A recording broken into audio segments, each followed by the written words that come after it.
Breaking news Dima হাছাওৰ দিয়াংব্ৰাত উপস্থিত হৈ অসম আৰক্ষী সঞ্চালক প্ৰধান ভাস্কৰ জ্যোতি মহন্ত নিশাৰ ভাগত উপস্থিত হৈ আৰক্ষী সঞ্চালক প্ৰধান ভাস্কৰ জ্যোতি মহন্ত কালি সংঘটিত হোৱা নাৰকীয় ঘটনাৰ ঘটনাস্থলী পৰিদৰ্শন কৰে আৰক্ষী সঞ্চালক প্ৰধানগৰাকীয়ে ঘটনাস্থলী পৰিদৰ্শন কৰি বিস্ফোৰক মন্তব্য সঞ্চালকগৰাকীয়ে হোজাইৰ পৰা ষ্টাফ ৰিপৰ্টাৰ কোমল বেজবৰুৱাৰ report north east live today.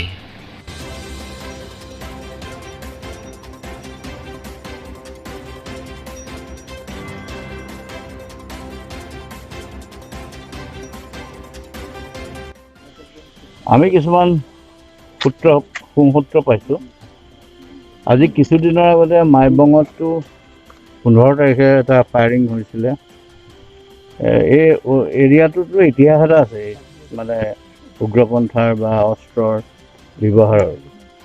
গতিকে মাইবঙত হৈছিলে 15 তাৰিখে, তাৰ দুদিনমানৰ পিছত দুটা একেই ৰিকভাৰ হৈছিলে, তাৰপিছত আকৌ ৰিকভাৰ হৈছিলে। আৰু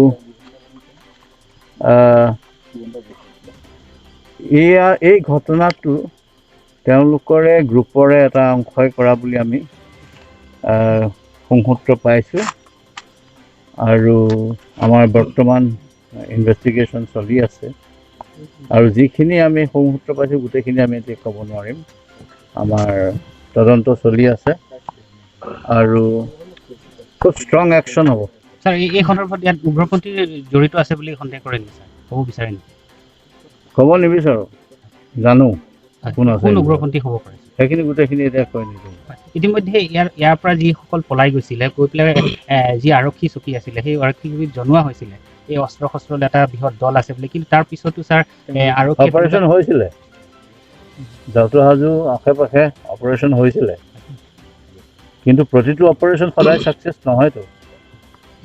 গতিকে অপাৰেশ্যন হৈছিলে।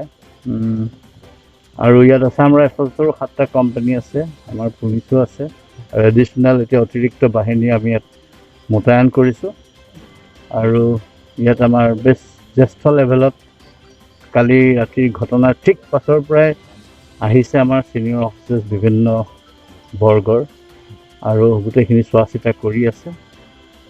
এইটো আমি বন্ধ কৰাই নহয়, আৰু এনেকুৱা যাতে পুনৰাবৃত্তি নহয় তাৰ কাৰণে আমাৰ প্ৰচেষ্টা থাকিব, আৰু এনেকুৱা ধৰণৰ উগ্ৰপন্থাজনিত ব্যৱহাৰ সহ্য কৰা